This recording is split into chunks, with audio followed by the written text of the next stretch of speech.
Nocautecast!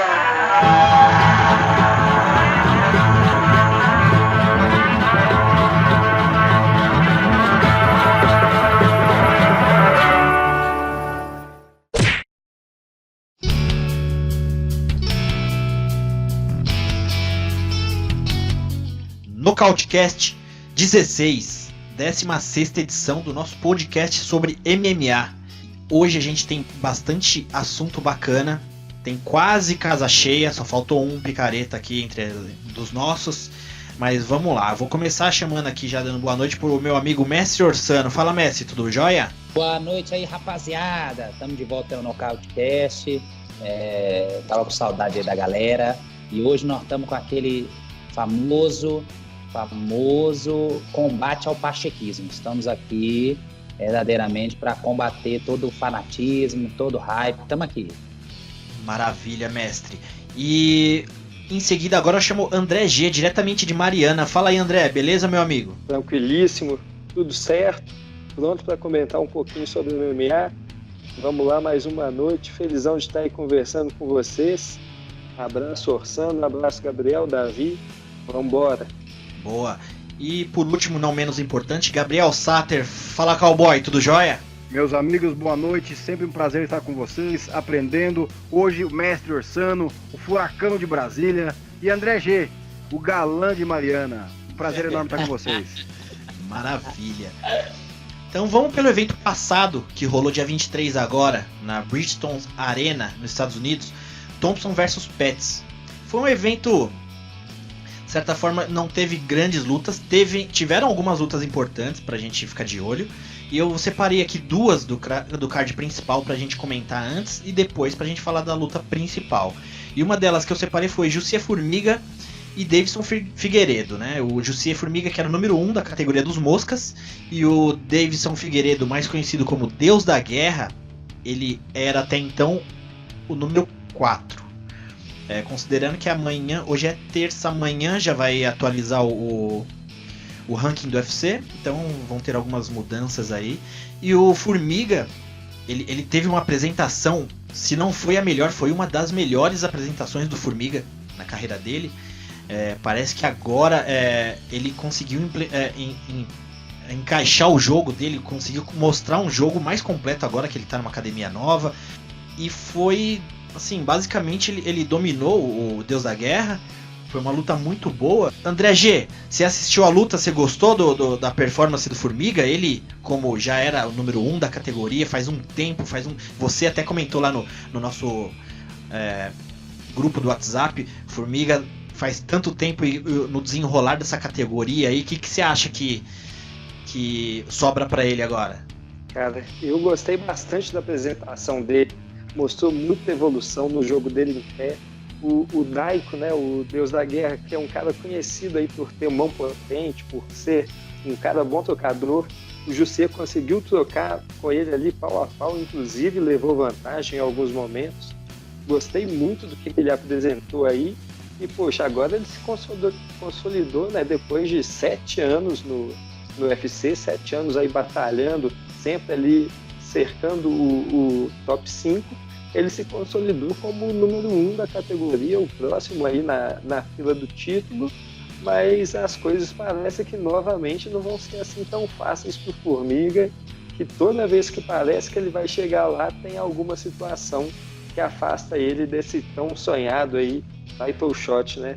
E é isso aí, eu vou deixar pro nosso amigo Gabriel esclarecer mais tarde o futuro aí do Formiga. Maravilha. E a próxima luta que a gente quer comentar é a Curtis Blaydes, que era o número 4 dos pesados, venceu Justin Willis, que era o número 10. Eu não acredito que vá ter grandes alterações nesse ranking do UFC, já que o Blaydes já era quarto da categoria e ele venceu Justin Willis. Foi uma luta mais truncada. Mestre Orsano, você assistiu? Eu sei que você é fã de luta peso pesado. Você gostou dessa aí? O que você achou? Na verdade, o Curtis Blaydes, ele é o amarrão dos pesos pesados, né?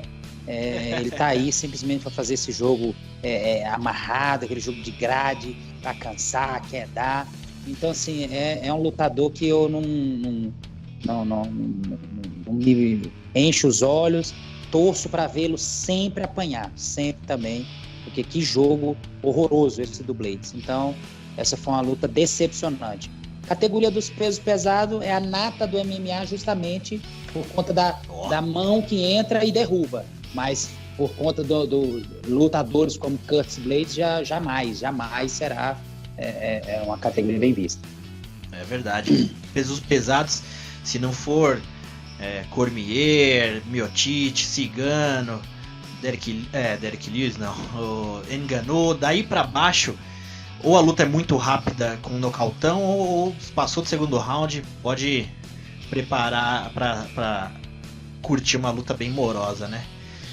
Mas generoso, hein, Davi? Generoso. Oi? Que no peso pesado, meio round já é lixo, hein? Que isso, rapaz? E Stephen Thompson versus Anthony Pettis. Stephen Thompson, Wonder Boy, que era número 4 da categoria meio médio, enfrentou o Anthony Pettis Showtime, que é ainda, né, o número 8 da categoria de baixo, dos leves, e surpreendeu muita gente. Quer dizer, surpreendeu muita gente, não, todo mundo, né? Ninguém imaginou que ia acontecer isso. O Pettis estava levando uma bucha, cara. Eu até cheguei a colocar lá no Twitter que o Pettis estava encaminhando para a maior surra da vida dele, porque o jogo do Wonder Boy estava perfeito, a movimentação, timing. Gabriel, você pulou do sofá, como que você reagiu a esse nocautão? Foi surpreendente, né, Davi?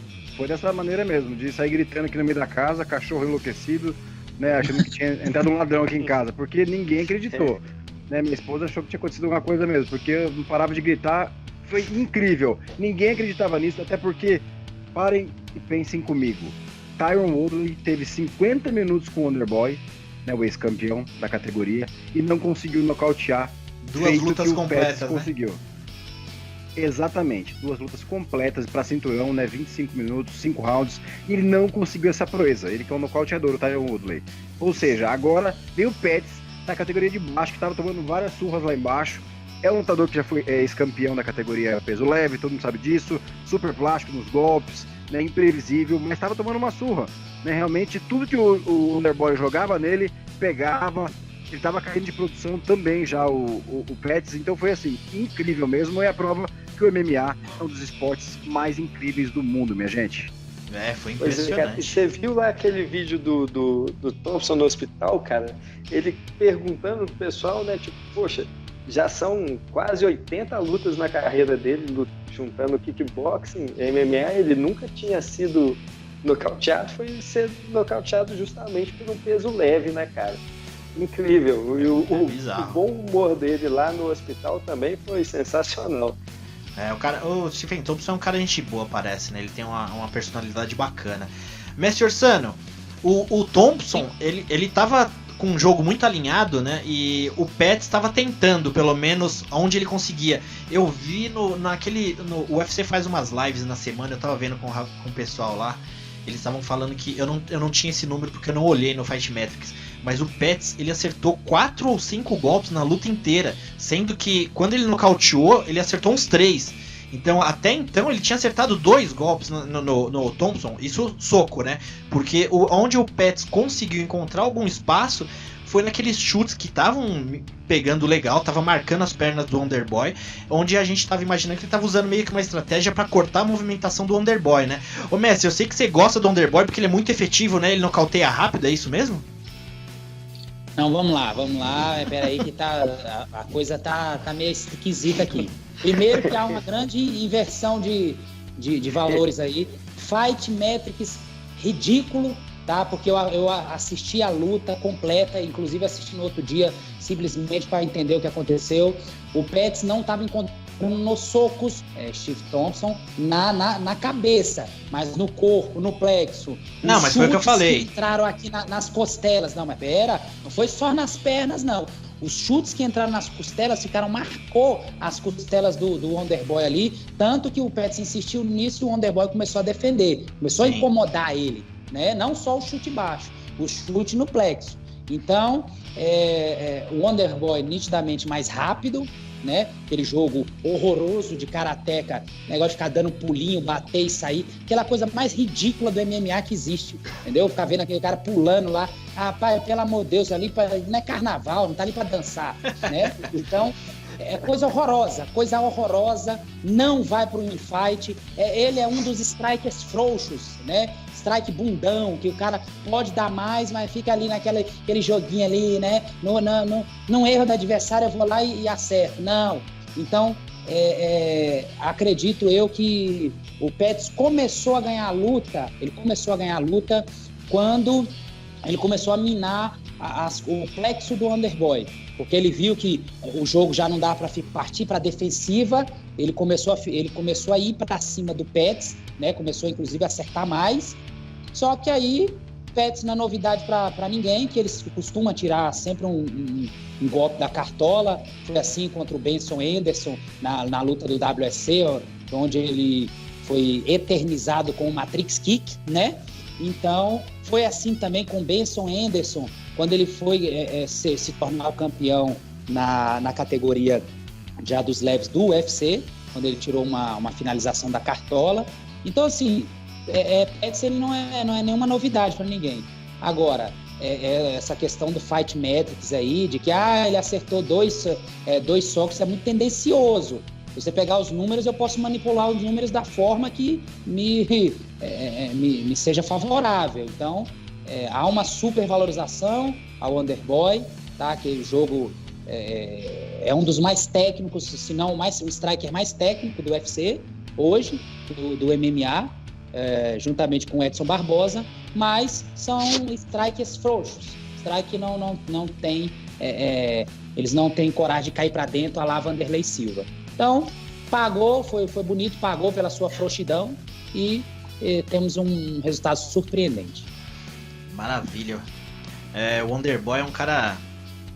Ele já tava... Eu até comentei no NocauteCast passado, porque eu tinha falado que eu achava inteligente a escolha do Wonderboy para essa luta, porque era meio que um período para ele dar uma esperada para ver se melhora a situação da categoria dele dos meio médios, se sai um pouquinho de wrestlers do top ali da categoria, né?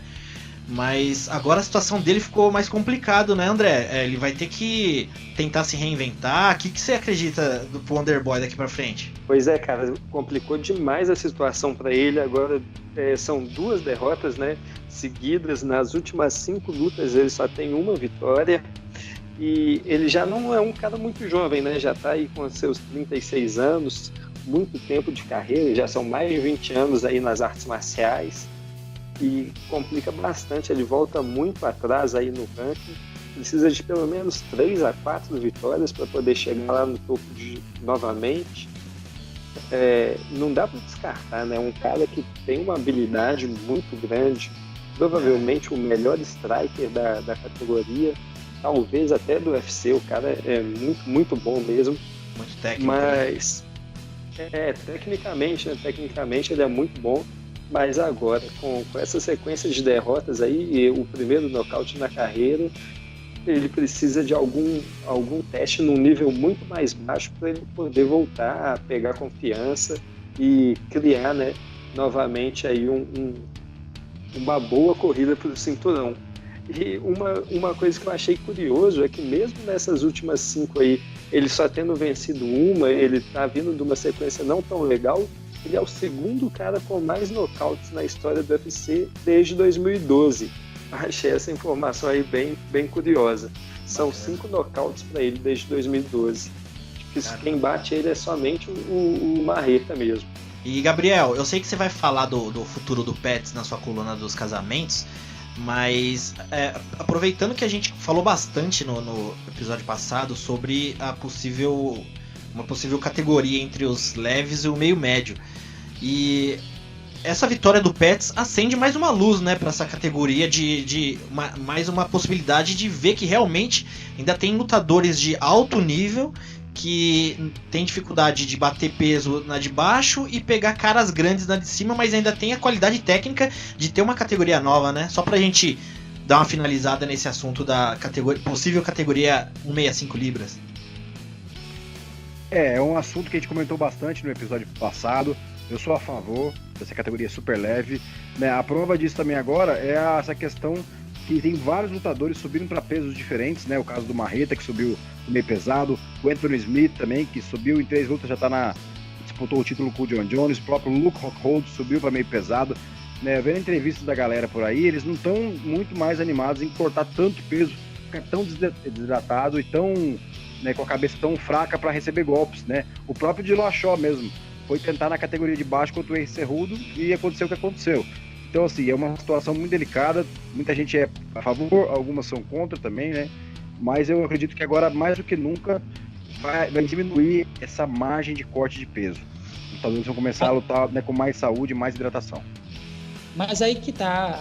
Eu sou totalmente contra a criação dessa... Desculpa aí o adendo aí, mas veja bem, eu sou totalmente contra essa criação porque não são apenas 7 quilos. O que a gente precisa ter uma categoria entre os meio pesados e o pesado, que é uma diferença de 27 quilos ali, entendeu? Certeza. O que tem que acontecer é obrigar os lutadores a lutarem nas suas categorias naturais, ou seja, é pesagem no dia da luta, é isso que tem que acontecer. Agora, a discrepância da questão do peso, o cara passa mal no corte de peso e tal, está porque os caras querem ter uma vantagem física numa categoria inferior e trabalham o corte de peso de forma desordenada. Então, isso tudo poderia ser muito amenizado com a pesagem no dia da luta e com a categoria por altura, porque aí você teria os lutadores no mesmo, com menos diferença de envergadura.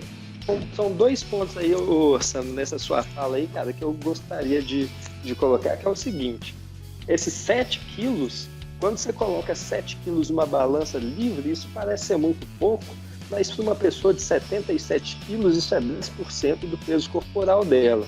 Então é por isso que é necessário a criação dessa categoria aí. É a maior diferença proporcional em peso dentro do UFC. E entre o meio pesado e o peso pesado, a diferença é 0. Porque 120 quilos é o limite máximo. Se você tiver com 94 quilos, você pode lutar de pesado tranquilamente. Tanto que aquele rapaz que... Agora eu esqueci, o cara brasileiro, ele lutou do peso pesado com 96 quilos. O Marcel Fortuna. É o Bodão, não? Marcel Fortuna. Ah, Fortuna, quando nocauteou. Chegou nocauteando com 15 segundos, lutou de 96 quilos no peso pesado. Então, assim, peso pesado para peso cruzador não faz nem sentido, até porque juntar peso pesado e meio pesado deve ter aí 8 lutadores de nível, né? Enquanto você juntar peso leve e peso meio médio, tem aí mais de 60 lutadores de muita qualidade que dá para distribuir aí em 3 categorias muito facilmente. Boa. Só que é o seguinte, o que acontece? Um lutador lutar com 120 quilos contra um de 96, isso aí é uma discrepância fora do normal, entendeu? Eu tô falando de peso.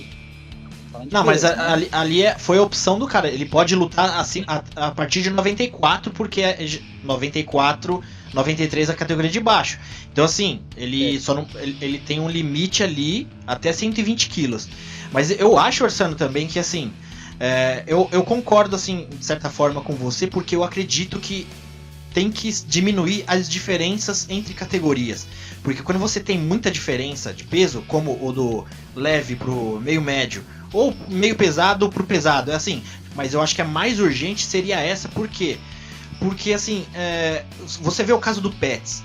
Ele se esforça demais para cortar para 70 e para lutar de 77 ele pega os caras muito maiores que ele. Então assim, quando você cria categorias intermediárias, você distribui esses caras. Você não precisa fazer o cara cortar tanto peso ou pegar um cara discrepante na altura dele. Porque se for usar essa ideia sua de ir por peso, o Daniel Cormier é do tamanho do Khabib, praticamente. Eles são quase a mesma altura. O Kevin Lee, ele tem quase a mesma envergadura que o Cigano. Envergadura, não altura. Então, assim, eu acho que a gente tem a ganhar se a gente tem maior quantidade de categoria, porque você consegue distribuir os atletas. E você distribuindo, você dá a possibilidade de cada um mostrar a sua melhor performance. E não tentar ganhar vantagem. E a vantagem também acontece quando você corta peso, né? Você vai ficar grande naquela categoria, mas você tem desvantagem porque você se desgasta muito, perde muito líquido. Perde líquido, inclusive no cérebro, onde a gente precisa de líquido para proteger o cérebro. Os caras são nocauteados muito mais fáceis. E essa luta do Pettis também foi um exemplo a semana passada, que assim, é que o Pettis é um cara de qualidade técnica, né? Então assim, a diferença que ele tinha pro Wonderboy, a gente via uma diferença técnica por saber de todo o histórico que o Wonderboy tem, tanto no kickbox quanto no MMA. Mas o Pettis também é um lutador inteligente e técnico. A diferença que eles tinham era realmente tamanho. Por isso que eu abri essa discussão, assim, pra gente finalizar meio que essa conversa dessa categoria intermediária, porque você vê que tem lutadores de muita qualidade sendo desperdiçados, porque se o Pettis luta na 70, ele não vai render o que ele rende, e se ele lutar na 77, ele não vai render também, porque ele vai pegar uns caras enormes.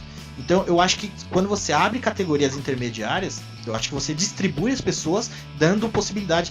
E a gente até falou semana passada aqui, a quantidade nos leves, no meio médio, é tanta de lutador, é a altura, a estatura média do ser humano, né? Tipo, então se você pegar, uma vez eu encontrei o Rafael dos Anjos, ele é da minha altura, só que o cara lutava no leve. É surreal você ver um lutador tendo que fazer todo esse esforço. Puta, eu não imagino eu lutando com 70 quilos, é absurdo. Mas eu acho que você dá possibilidade de distribuir melhor, entendeu? Mas, aliás, até isso que você falou, Orsano, da pesagem no dia da luta, eu acho complicado porque o lutador, de certa forma, ele não é uma pessoa inteligente no sentido de se proteger. Então você não pode deixar essa questão da proteção pro lutador, porque ele vai querer ganhar vantagem e vai colocar em risco a vida dele.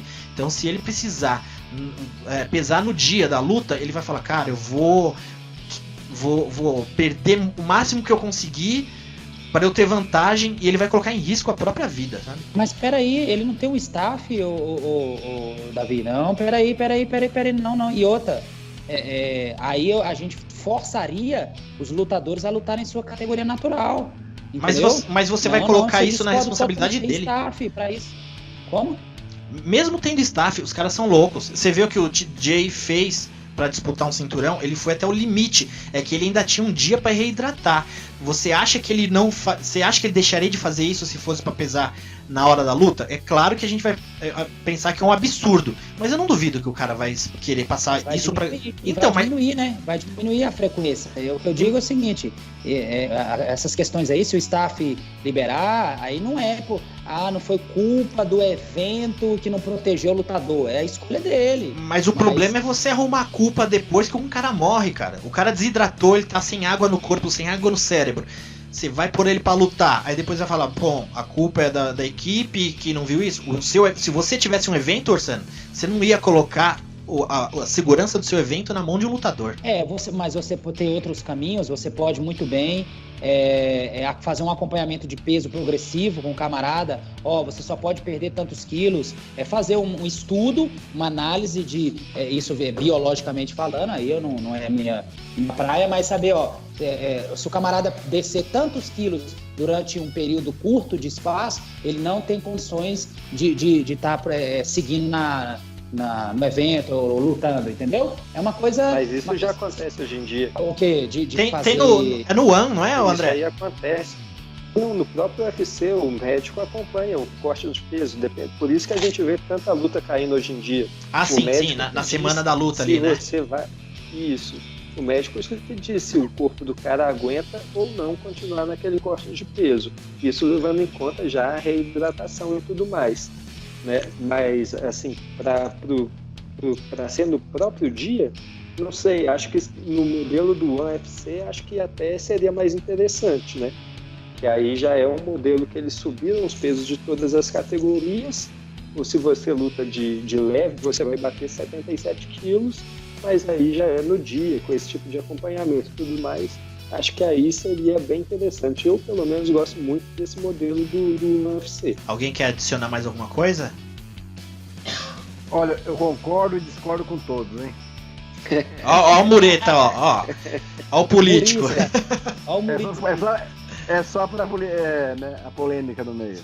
Maravilha. O matchmaker da casa.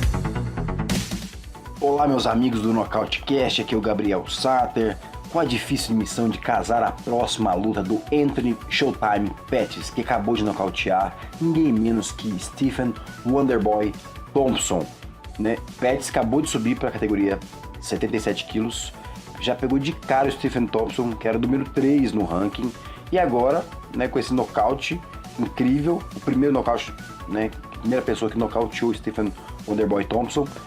Que lugar do ranking que ele vai entrar, Gabriel? Eu não tenho a menor ideia, mas acredito que pode ser sexto, quinto do ranking. Olhando, né, pensando como Pettis, entrei sexto do ranking, quem está acima de mim que pode me dar uma boa luta?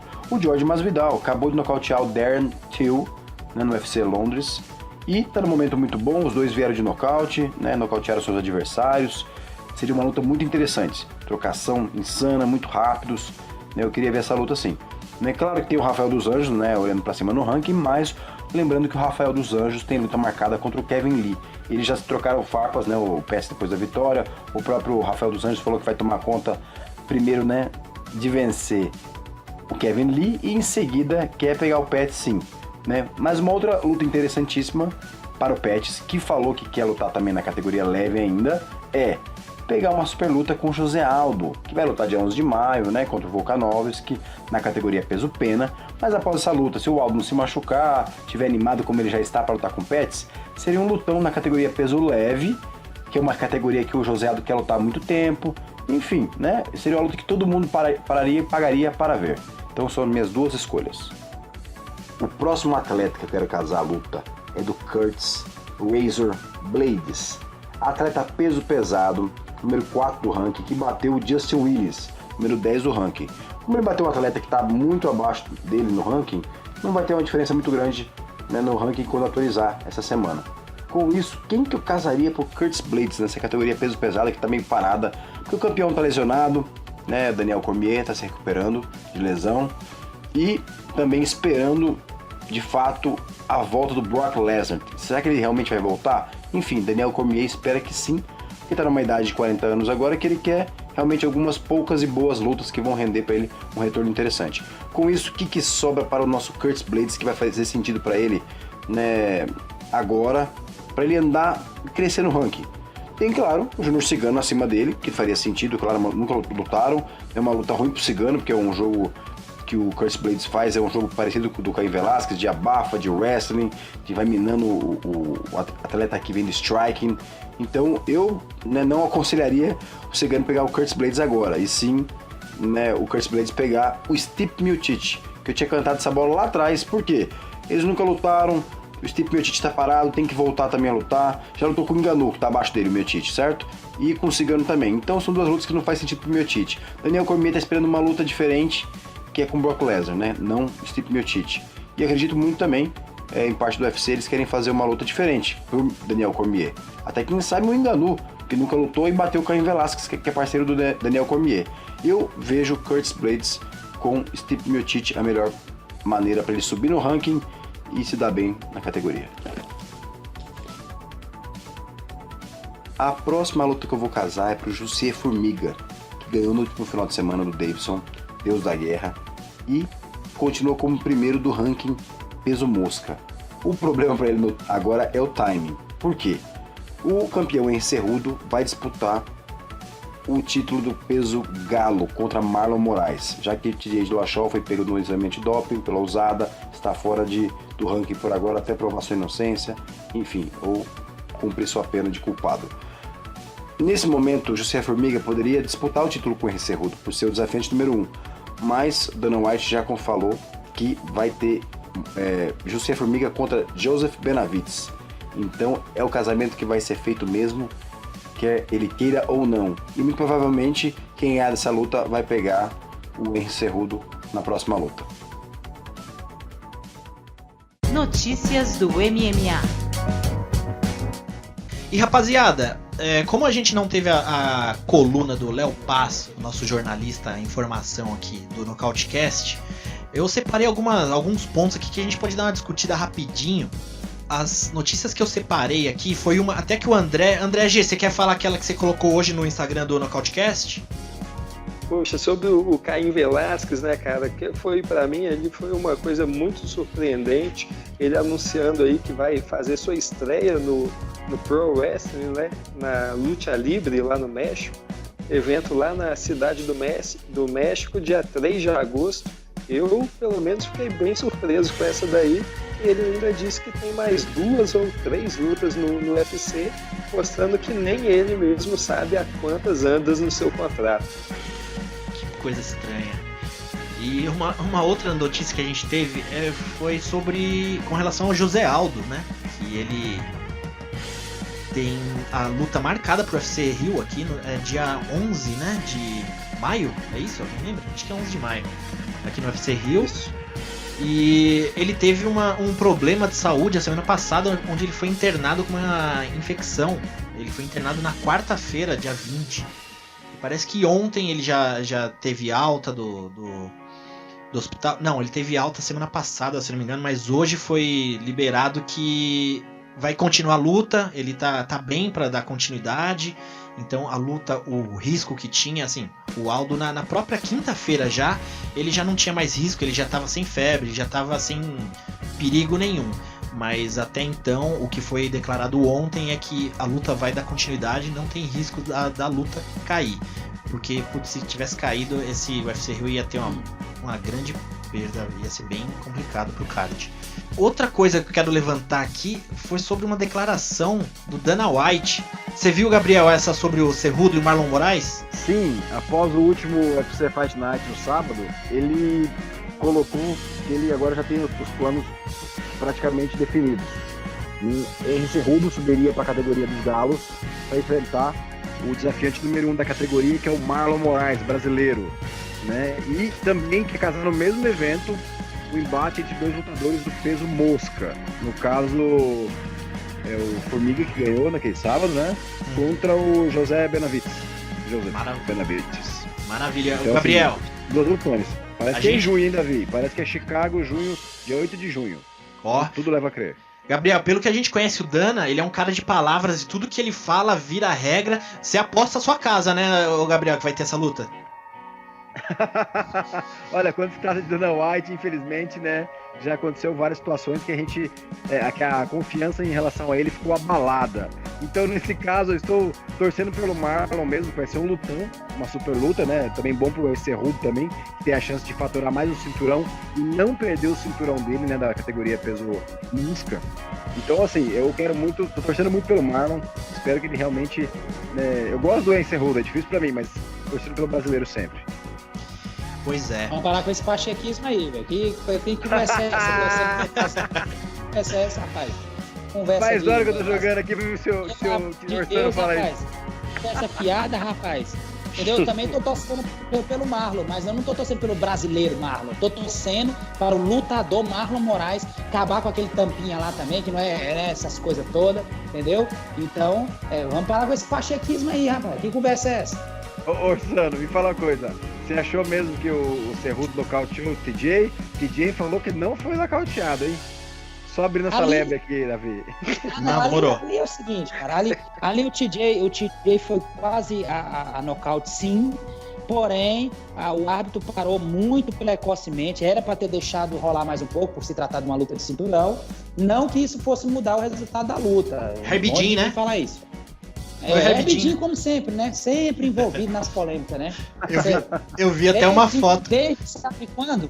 Desde Endo versus Fedor. Eu lembro como se fosse hoje. Entendeu?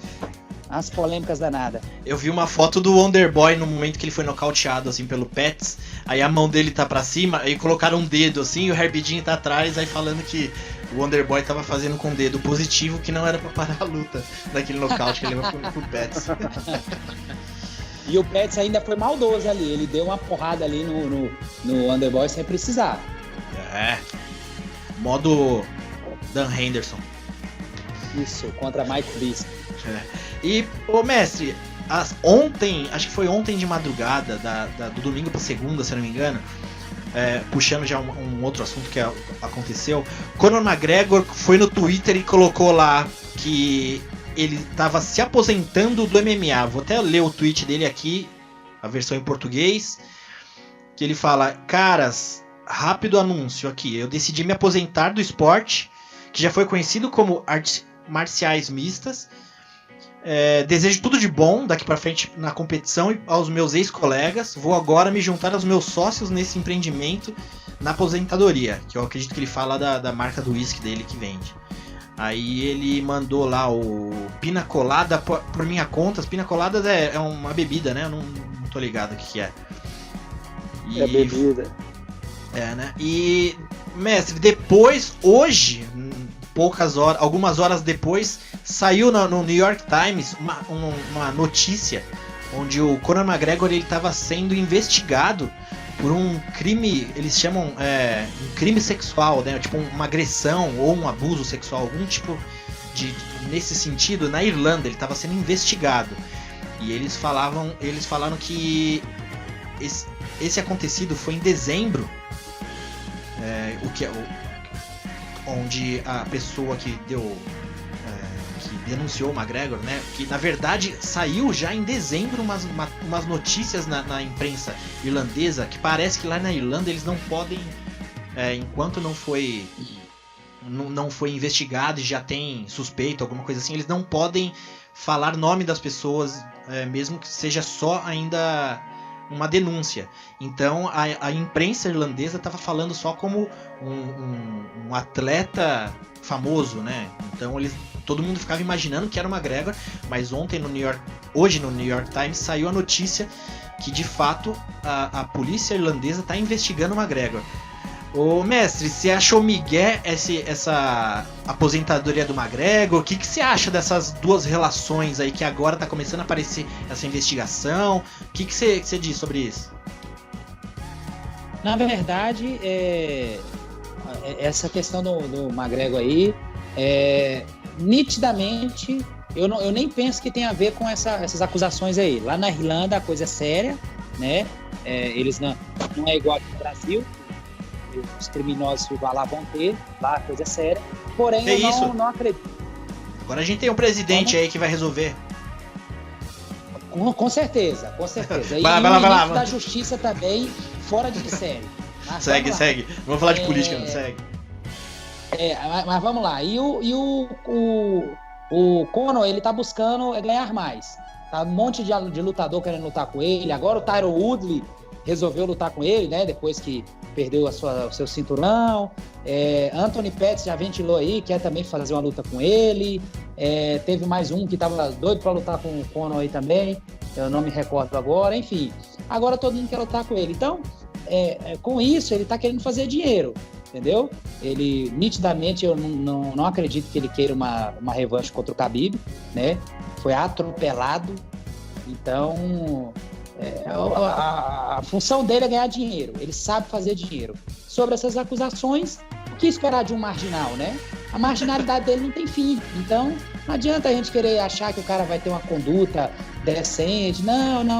É marginal, vai ser sempre marginal. Cara, só uma coisa aí sobre essa notícia aí do Conor, que eu tava vendo ontem o Brandon Schaub, né, ex-lutador peso pesado do UFC, e ele estava fazendo alguns comentários antes mesmo do anúncio do Conor, falando que se fosse ele não voltaria mais a lutar, porque não vale a pena manchar o legado dele, porque são só caras muito, muito bons ali no topo do peso leve. Ele talvez não conseguiria boas vitórias, talvez seria derrotado, e que com a quantidade que o whisky dele está vendendo, não valeria a pena. Ele está ganhando mais vendendo whisky do que lutando. E aí eu fui olhar um pouco sobre isso, cara, e eu vi que o whisky do cara já terminou assim nas lojas algumas vezes, mais do que uma vez. Ele já terminou nas lojas, já chegou a dar sell-out, né, de todo o estoque do cara. Então, bicho, por mais que tenha aí esse rumor aí dessa notícia dele, eu acredito que o negócio de uísque dele é o que está fazendo ele sair aí do jogo da luta. Isso deve estar ocupando bastante tempo dele, porque isso foi lançado em novembro, tem 6 meses, né? Foi lançado, e acho que agora ele deve estar realmente mais envolvido aí com esse negócio secundário aí dele, que agora é um negócio primário, né? Que dificuldade, né? O cara não sabe se ganha dinheiro de um lado ou do outro, né? É difícil a vida. Ô, Gabriel, eu vi uma notícia também num grupo de WhatsApp agora. Eu não vi essa notícia rolando por aí, mas parece que o Dana White estava até disposto a fazer uma negociação com o Conor, porque no começo da semana o Conor estava reclamando, ele deu umas entrevistas falando que ele queria ganhar porcentagem, não sei se das ações ou do evento, mas ele queria ganhar porcentagem do UFC por fora, e parece que o Dana White hoje falou em alguma entrevista ali que ele estava disposto a negociar isso com o Conor. Então assim, a gente também nunca vai saber se isso, essa questão da investigação, se é um joguinho do McGregor, desse negócio que ele já fez antes de falar, eu tô aposentado, depois ele fecha a luta, se é uma briguinha entre ele e Dana White, né? Você viu falar alguma coisa disso do Dana? Vi sim, saiu no site da TMZ essa entrevista do Dana White. Claro, quando se trata de Conor McGregor, o Dana White quer conversar com ele quando for e aonde for, entendeu? Porque ele sabe que o atleta traz muito retorno. Uma das maiores bilheterias, né? Os 4 últimos, dos últimos 5 pay-per-views que mais arrecadou do UFC, o Conor tá em 4, se não me engano. Então, assim, é muito dinheiro. Eles pensam com esses olhos, entendeu? O lado financeiro, além de qualquer lado do esporte envolvido. Eles querem saber do Conor, de quanto vai vender, e é isso que interessa. Então, se tem uma pessoa para conseguir, mais uma vez, quebrar, né, a maneira que o UFC trabalha, é ele fazendo dessa forma. Por quê? Lá atrás, quem iria imaginar que Conor McGregor iria enfrentar o Floyd Mayweather no boxe, né? O UFC ia autorizar um atleta fazer esse crossover, né, de esportes, e fazer uma luta com o Floyd Mayweather, onde ele ganhou aquela bolsa milionária que Dana White sabia. Após aquela luta, o Conor poderia nunca mais voltar a lutar, porque já tá com a vida resolvida. Claro, se não for um marginal, como o próprio Orsano comenta, né? Vai pegar o dinheiro, vai torrar, não vai ter nenhuma... ser um cara inconsequente com o que ele vai ganhar ali, e rapidinho vai ficar pobre de novo. Mas se o cara sabe como viver, minha gente, 100 milhões de dólares, fora todos os comerciais que ele já fez na vida, as bolsas que ele fez no UFC, o cara tem dinheiro pra parar. E realmente, é ele que toma soco todo dia, é ele que treina de uma forma brutal pra ser espancado pelo Khabib de novo. Então assim, tá ruim pra ele agora o cenário também. Ele tem que ou fazer super lutas aí, né? Porque se ele for encasquetar de fazer uma revanche com o Khabib, é outra surra pra ele, minha gente. Inclusive eu vi esses dias um jogo da... aquele hóquei no gelo, NFL que chama, é isso? Isso aí. Não sei se vocês viram. NHL, sei lá, enfim. Isso. Aquele hóquei no gelo lá nos Estados Unidos, o cara fez um gol e saiu comemorando a lá Conor McGregor. Então assim, tem umas coisas, vocês não viram isso não? Eu vi. Ele ainda foi no vestiário do time antes, né, pra dar um incentivo, não foi isso?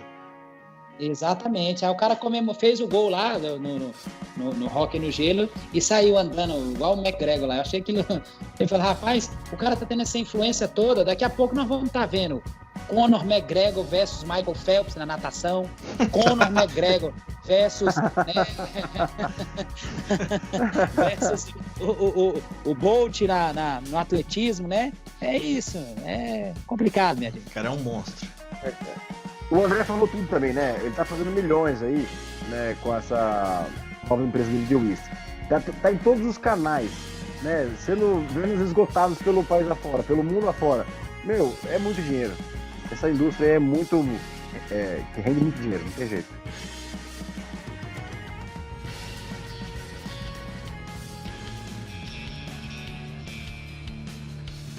UFC Fight Night Barbosa vs Gate. Vai rolar agora dia 30/3, semana que vem agora, sabadão. Vai ser na Filadélfia, terra do rock, nos Estados Unidos. E eu separei algumas lutas aqui para comentar rápido. E eu vou começar pela Marina Rodrigues, a lutadora brasileira. A Marina Rodrigues, ela me impressionou muito quando ela participou daquele Contender Series do Dana White. Eu gostei muito do estilo dela, de luta muito em linha. Ela conversa, ela dá boas entrevistas. E depois desse evento, ela estreou de fato no UFC, né, contra a Randa Marcos. Só que a luta foi decidida como empate. Só que foi uma luta onde... É empate mesmo, né, rapaziada? Eu tô olhando aqui no Tapology, mas eu achei que ela tava vindo de derrota. Eu não lembro dessa luta como empate. Eu acho que... Foi empate, sim. É? Eu antes de entrar aqui, eu já tava vindo pensando em falar dela sobre que ela tava vindo de derrota, mas eu não lembro que era empate. Mas enfim, agora ela foi casada com a Alexa Grasso, a mexicana lá, a americana bonitinha. Só que a segunda vez que essa luta foi cancelada agora, parece que a Alexa Grasso também ainda tá com um problema lá no braço, alguma coisa assim, não lembro. E chamaram uma outra lutadora pra substituir a Alexa, que é a Jéssica Aguilar. Então essa luta ela vai acontecer pela categoria palha. E vamos ver, a Jéssica Aguilar é uma lutadora bem forte, ela tem uma estrutura pesada, assim, ela tem bastante intensidade no jogo dela. Vamos ver se a Marina Rodrigues continua, porque o Dana White se empolgou muito com ela naquele programa lá. Vamos ver. E uma outra luta aqui que vai ser bacana, vai ser do Sheymon Moraes, brasileiro, que vai disputar contra um nigeriano, que ele vai estrear... Não, é a segunda luta nele no UFC. É Sodiq Yusufi. Ele tá vindo de 8 vitórias e 1 derrota. André, você se empolga ainda com o Sheymon, porque ele demorou pra entrar no UFC, ele tá vindo agora, eu não lembro... Ele estreou no UFC com o Zabit, né, que ele pegou logo o Zabit, mas ele tá vindo de vitórias aí, o que você acha? Isso, cara, ele tá vindo aí de 2 vitórias, ele ainda durou muito bem naquela luta contra o Zabit, que já era muito mais experimentado no MMA do que ele, e ele fez também uma corrida bem legal lá no WSOF. Ele é um cara que ainda é novo, 28 anos, não é um cara assim tão velho pro esporte, mas sinceramente, cara, eu não consigo ver o Sheymon ali passando do top 10 dessa categoria. Embora ele tenha um jogo em pé muito bom, ele não é tão refinado nas outras valências do jogo, ele não tem ali uma boa defesa de quedas, o jogo de chão dele ainda tem muito buraco para ser explorado. Então, assim, embora eu acho que ele vai conseguir sim se sobressair contra essa galera de fora do ranking e tudo mais, quando chegar ali naquele pessoal do top 10, os caras que são bons rosters, os caras que vão fazer jogo de grade, que vão colocar ele no chão, acho que ele vai ter muita dificuldade. É pela categoria pena, né? Isso mesmo. Maravilha. Nessa luta eu acho que ele ainda vai conseguir alguma coisa. Esse rapaz é um bom lutador, o Yusuf, mas aí pra frente acho que já começa a complicar pro Sheymon Moraes. Pode crer. E eu tenho uma outra luta que eu também separei como destaque, que é o Josh Emmett, que é 10º da categoria dos penas, que vai encarar o Michael Johnson. E, Gabriel, o Michael Johnson é um cara que ele também vai num sobe e desce lascado, né? Agora vai pegar um cara que pode trazer uma... Eu gosto sempre de tentar prever qual vai ser a luta da noite. E essa vai ser um embate que promete, né? O Josh Emmett, que vai disputar contra o Johnson, tá ranqueado o Johnson não. Eu acredito que vai ser um belo do embate, porque o Josh Emmett é um lutador interessante. Ele veio de uma série de vitórias, depois ele perdeu, ficou um tempo afastado, não sei se ele estava lesionado. E o Michael Johnson vem com mais frequência lutando, né? Alternando vitórias, derrotas. E eu acredito que vai ser um embate em cima, embora o Emmett goste de fazer esse jogo de levar pro chão de vez em quando também, né? Eu tô curioso para ver o que vai acontecer dessa luta aí. Não tem um prognóstico ainda, confesso para vocês. Tem que estudar um pouco mais para falar dessa luta com mais propriedade. Mas, de cara, eu acho que o Josh Emmett tem um momento interessante a seu favor. Ele tem mais pressão, né? O Michael Johnson, ele estuda mais, ele tem um boxe mais alinhado. E a luta principal, Edson Barbosa versus Justin Gaethje. Edson Barbosa, que é o número 6 da divisão dos leves, e o Justin Gaethje é o 7. E é basicamente uma luta entre o Edson Barbosa, que é um lutador bem técnico, né? Que tem bons chutes, ele tem uma movimentação que o Mestre Orsano adora. Ele vai encarar o Justin Gaethje, que é um lutador que vem do wrestling, mas até hoje ele não mostrou nada de wrestling no MMA. Ele basicamente, ele põe a cara na frente e tenta acertar os lutadores com soco. Então é um lutador que recebe muita pancada, aguenta muita pancada e sempre traz lutas bem empolgantes. Mestre Orsan, o que você acha de um lutador que vai ser basicamente uma luta de a caça e o Justin Gaethje caçando o Edson Barboza no octógono e o Barbosa tentando ganhar espaço na movimentação e acertando chutes? O que você acha dessa luta? Então, essa luta é uma luta perfeita para o Justin nocautear o Barboza, né?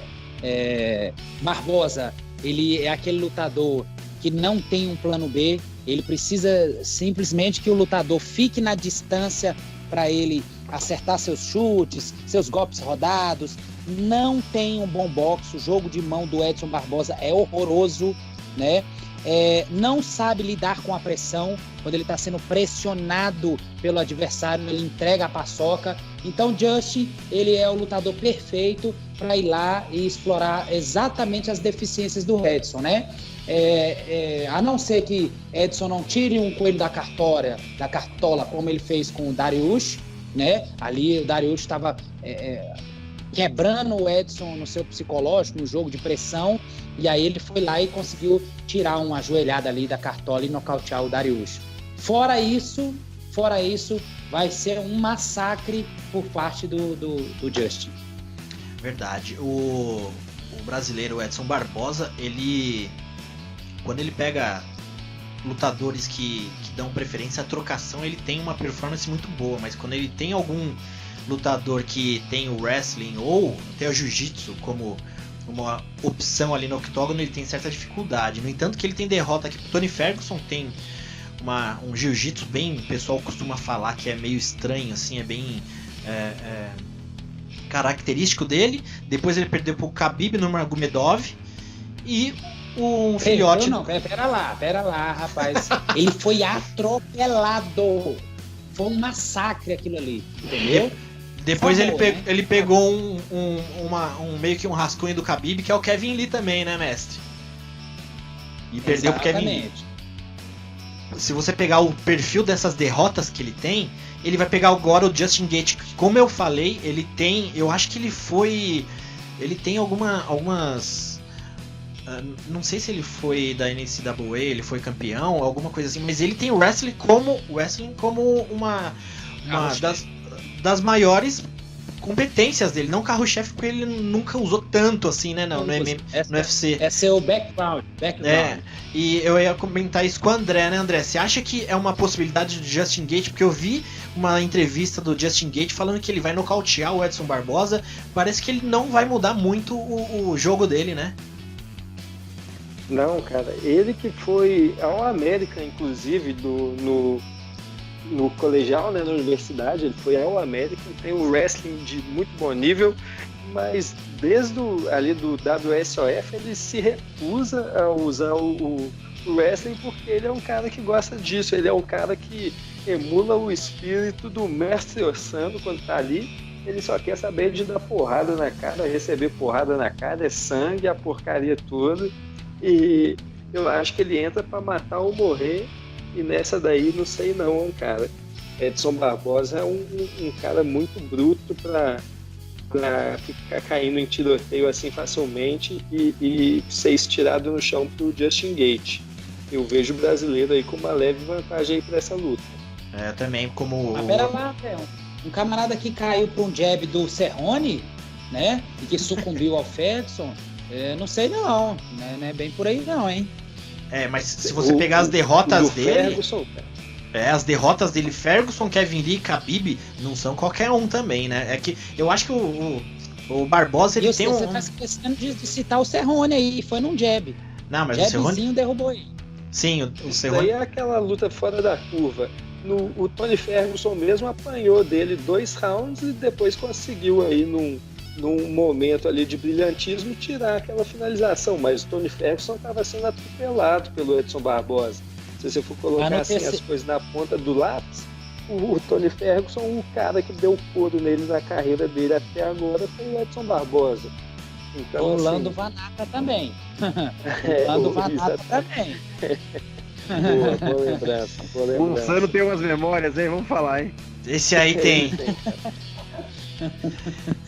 Bem lembrado mesmo, né? O Vará tava estreando no evento aquela vez, uma coisa assim, né? Foi uma luta bizarra. Ele quase matou o Ferguson. O Ferguson, né? É. Mas sabe o que acontece? Eu vejo um pouco assim, não que sejam parecidos no nível do Muay Thai, né? O Edson e o Rafael dos Anjos, longe disso. Mas os dois têm uma dificuldade de trabalhar com esses wrestlers, né? Porque esse jogo, até como o próprio Orsano colocou no começo aqui falando do Curtis Blades, né?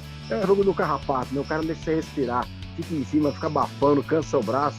Então o striker sempre vai perder um pouco essa disputa e essa explosão para poder trocar com 100% de força, né? O que acontece é, o Justin Gaethje não gosta de jogar pro chão mesmo, né? Não gosta. Então não vai usar essa estratégia que seria a melhor estratégia para ele. E na selvageria, meus amigos, tudo pode acontecer. Embora ele goste de uma porrada, aguenta muita porrada, mas lembrando, né? Ed Alvarez mandou uma ajoelhada lá que pode ser um caminho pro Edson também. É, o Justin Gaethje gosta de perder uns 5 anos de vida a cada luta, né? É bem isso.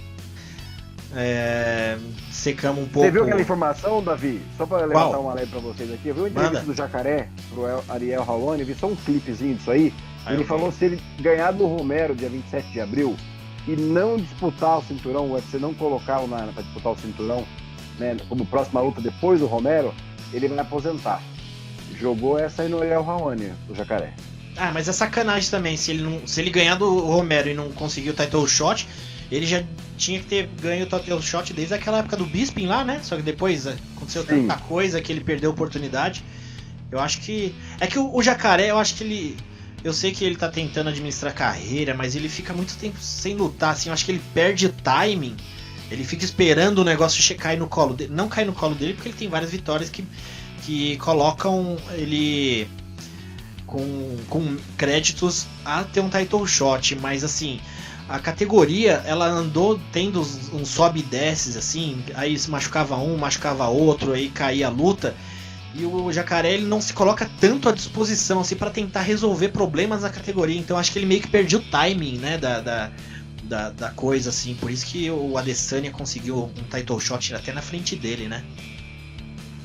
Porque o que acontece? Ele mudou isso aí, né, André? Lembra que o Jacaré antigamente estava nessa pegada de querer aceitar qualquer luta, justamente quando ele não teve a chance contra o, né, que o Dan Henderson ficou a fila dele. Ele começou a lutar com todo mundo, pegou o Tim Bolt, aí pegou o Whittaker e perdeu porque estava lesionado, né?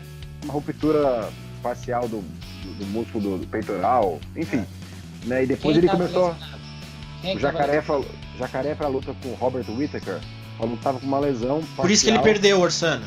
Por isso que ele perdeu. Pelo amor de Deus, rapaz, ele foi atropelado pelo Robert. Pelo amor de Deus, rapaz, vocês vão acreditar nessa Nogueirada aí? Não, não, Tim Nogueira, manual Tim Nogueira agora, nessa hora da madrugada. Pelo amor de Deus, rapaz. Ah, é brincadeira, meu irmão.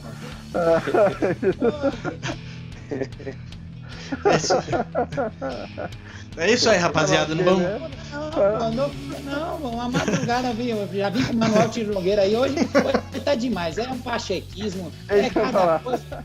Pelo amor de Deus, meu irmão. É isso aí, pachequismo. Agora Nogueirada. Desculpa, eu morri. Bom, vamos finalizar então daqui, rapaziada. Queria agradecer Mestre Orsan. Não, vou agradecer primeiro o Gabriel Satter. Cowboy, valeu por mais uma participação, meu amigo. Obrigado, meus amigos. Obrigado, Orsano. Davi, você, como sempre, o fenômeno das charges e da nossa, lógico, do nosso projeto aqui, do nosso podcast. Parabéns por tudo aí. Obrigado pela força de sempre. E, Orsano, obrigado por participar. Você e André G fazem diferença, hein, meus amigos. Obrigado mesmo. Valeu. Eu esqueci de citar também, só pra fazer o merchan aqui. Eu tava agora finalizando a minha charge pro sexto round. Vai sair amanhã no Instagram do sexto round. E eu acho que ela vai estar no vídeo que o Renato tá subindo agora. Eu acho que ele já até subiu o vídeo novo do sexto round lá. Quem quiser dar uma conferida. E é isso aí, só o merchan da noite. E André G, obrigado, meu amigo, por mais uma participação. Muito obrigado, rapaziada. Valeu demais. Papo de hoje foi super agradável. Muito bom conversar com vocês.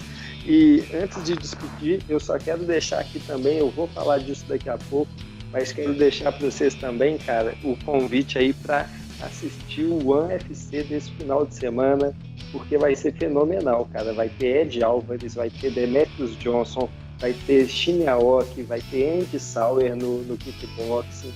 bicho, vai ser muito melhor do que esse UFC aí do sábado, tá certo, rapaziada? Mas Valeu, André.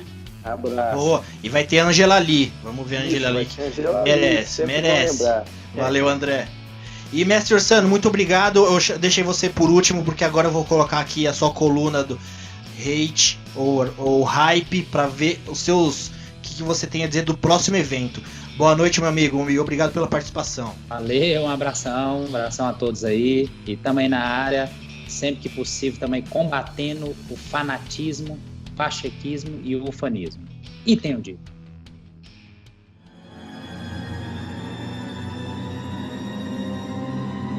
Hate ou hype?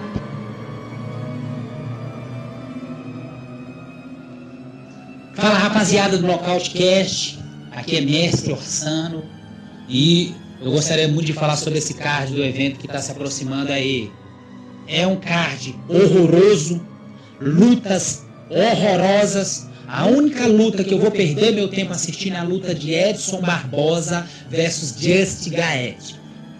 Just muito mais lutador, raçudo, guerreiro. Edson Barbosa é um striker frouxo, que tem um queixo duvidoso, não sabe lidar com a pressão, tá? Ele precisa que o adversário fique na distância dele para desenvolver o seu jogo.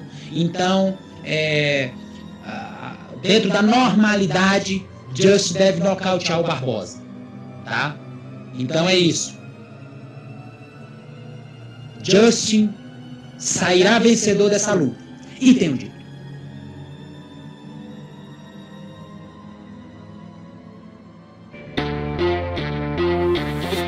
Eventos do final de semana. E aí, rapaziada, tudo certo? Depois de um mês de março cheio, várias lutas, vários nocautes sensacionais, muita coisa boa acontecendo, esse último final de semana do mês não poderia deixar nada a dever para os outros finais de semana do mês, e é dessa maneira que o Bellator chega chamando responsabilidade para sexta-feira, colocando aí alguns bons nomes do seu cartel para o jogo. Andrei Koleshkov, ex-campeão do peso meio-médio, Daniel Strauss, ex-campeão do peso pena, Joe Schilling, ex-campeão de kickboxing. Todos esses caras vão estar aí lutando na sexta-feira, além do Saad Awad, Brandon Girtz. Então vale a pena aí ver o Bellator 219, Awad versus Girtz. Vai ser bem bacana. O LFA também vem aí colocando alguns dos seus prospectos. E para destaque aí vem o Gabriel Gabito Silva, que vai estar aí tentando uma vitória contra o outro atleta invicto, o Jake Hefferman, nessa que é a sua estreia aí no LFA. Também tem o CESA MMA, é um evento que tem crescido bastante. Eles estão com um contrato com o UFC Fight Pass, estão chegando agora, conseguindo uma maior constância nos seus cards e vão colocar aí o cinturão do peso meio-médio para jogo Jeremiah Owens versus Vinícius de Jesus, um evento que parece ser que promete bastante também na sexta-feira. Agora, para finalizar a sexta, a gente vai ter o ACA, que é o evento principal do dia. Vai ser um evento lá na Ásia, Akmat, né? Absolute Championship Akmat, o antigo ACB. Eles vão colocar aí 2 cinturões para jogo, o cinturão do peso leve, cinturão do peso pesado. O Kushenka Liev, uma das maiores promessas do mundo do peso leve, vai estar aí tentando conquistar esse cinturão. O Eugênio Goncharov, é um peso pesado, aí 13-2, vai estar defendendo também o seu cinturão nesse evento. E o Magomedazul Frodo Khasbulaev, lutador do Bellator, chegou em final de torneio, lutador muito duro, também vai estar aí lutando nesse evento. Agora, a cereja do bolo do final de semana, o evento que promete vai ser melhor do que o UFC, esse vai ser o evento do mês de março, é o One Championship New Era. Poxa, vai ser um evento fenomenal. Os caras vão colocar 4 cinturões para jogo, vão trazer o Demetrius Johnson, vão trazer o Ed Álvares, vão colocar o Andy Sauer numa luta de kickboxing. Cara, isso vai ser fenomenal. Todo mundo tem que ficar ligado aí lá no Ocidente. É lá que vai ter as melhores lutas do final de semana. Para quem é ligado no grappling, o Gary Tonon também vai estar fazendo sua 4ª luta aí no MMA nesse evento. Então, olha, vamos todo mundo ficar ligado. Bibiano Fernandes vai tentar recuperar seu cinturão contra o Kevin Bellingham. Shirayok vai estar lutando contra o Eduardo Fulayang, tentando o cinturão do peso leve. Angela Lee. Poxa, vai ser um evento fenomenal. Rapaziada, fim de semana vai ser isso. Muito evento legal, muita coisa boa. O UFC fazendo barulho demais lá no Ocidente. Vamos todo mundo ficar ligado, porque tem muito MMA, muito bom, fora do UFC. Mês de março mostrou isso. E é isso aí, rapaziada. Um abraço para todos e até a próxima.